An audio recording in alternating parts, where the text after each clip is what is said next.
As you can tell, today's video is going to be a little bit different. To explain the situation, there's recently been a video going around YouTube. You've probably seen it, it's got over 300,000 views by now. It's this video by VTX Hobbies. In this video, he claims that he is transmitting a message into space. This message in question is of course, the famous anti-alien message by the Twitch streamer Joey Vinesauce. In that video in question, we can see that the uploader of the video is indeed transmitting this message using his radio. The issue that I have with that video in particular is if we go to the beginning of the video, pretty much in the very first scene, we can see the HF radio that VTX Hobbies is using to broadcast the message with. If you look at the frequency counter, he is transmitting at 7.1 megahertz. This is a relatively low frequency. The good thing about 7.1 megahertz and all these sort of low frequencies below, say, 16 or 20 megahertz, is that no matter where on Earth you are, someone with a suitable receiver can receive your radio transmission. So that's good, right? But think about how that's possible, how this sort of radio wave propagation works at these frequency ranges.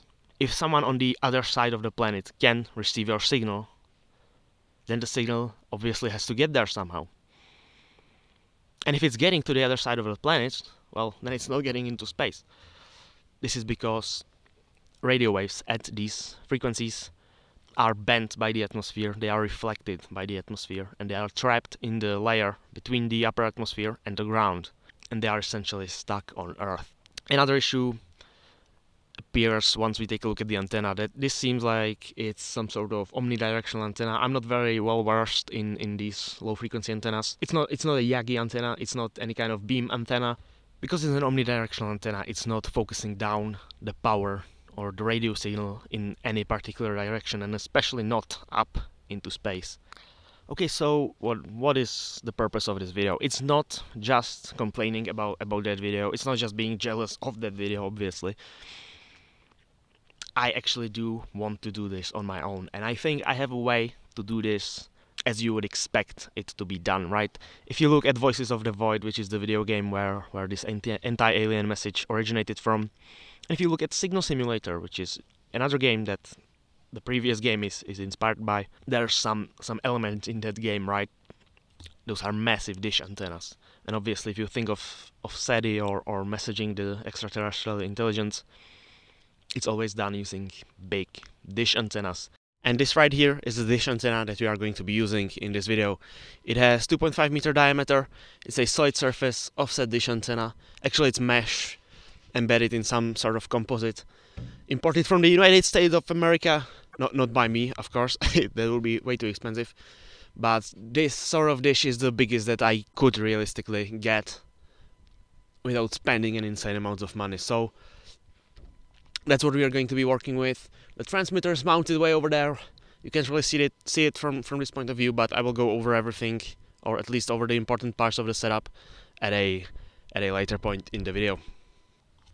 So we do have a suitable antenna, at least to an extent. But there is another thing that I can use to compensate, and that's the radio frequency. Now I have mentioned that Mr. VTX Hobbies here used 7.1 megahertz to transmit his message. I'm going to use 10,525 megahertz. That's a frequency over 1,000 times higher than his. And the thing about radio frequencies is that the higher you go in frequency, the shorter the wavelength becomes.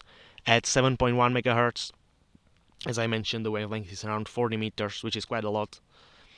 At 10.5 gigahertz, which is what I will be using in this video, the wavelength is about this big, 3 centimeters. So using such a high frequency, such a short wavelength, will mean that even the 2.5 meter dish antenna is going to be extremely efficient, and it's going to allow me to take even a very low power transmitter that I have and achieve extremely high effective transmitted power. Not only that, a dish antenna also has a lot of directivity, which means that wherever I point the antenna, that's where the signal is going. Just like this LED lantern over here, it's radiating, let's say, quite a lot of light, consumes quite a lot of power. But if I take something like this laser pointer, which shines a light at actually much lower strength, and I point it directly at the camera,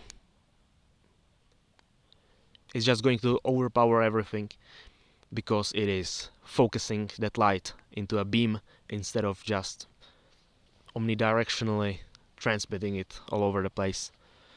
That's the effect that we are going to be using with the dish antenna. So actually, one more thing before we do that. I'm sorry I keep stalling like this, but I know the chances of Joel actually watching this video are very low. The main reason why I'm doing this is because it really bothered me.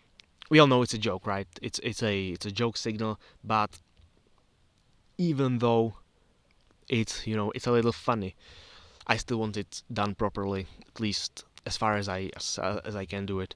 If anyone here has a more powerful transmitter, which I know many people do, especially my subscribers who may be more ham radio inclined, if you actually have power amplifiers for 10 GHz and you can put like 50 watts into the dish antenna, you can completely blow my setup out of the water. And if you can do that, good for you. I can't afford that, so let's get going. Everything is set up currently, but what I haven't really explained throughout this video is what it is that we're gonna be aiming at. You probably can't see anything on the phone, maybe besides the moon over there. Let's see, right over there in that direction, I'm pointing directly at it.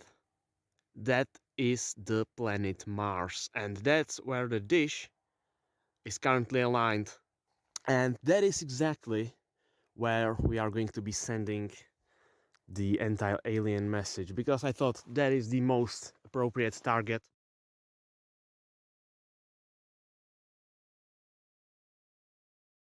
Without further ado, let's walk back to this tiny netbook, and we are ready to play.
And that was it.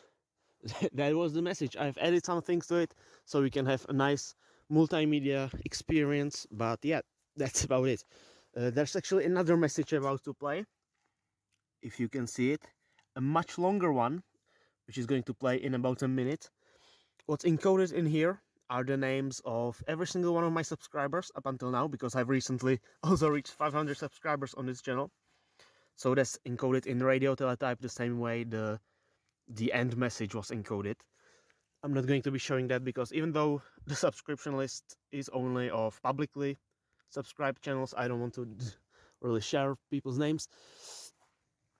If you would like to add yourself to this list, well, then you can still subscribe, because in the next video where I'm gonna explain everything, how everything works, and where I'm gonna go over the hardware, I will most likely do another message, and I'll be doing that in the day because it's just so much better.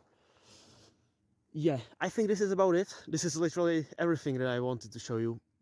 And if you watched the entire video, I thank you very much. And with that, I'm going to say goodbye. And I hope that I have fulfilled my duty by spreading the anti-alien message. And if by some chance Joel ever actually watches this video, well, I hope you enjoy it as well. Thank you and good night.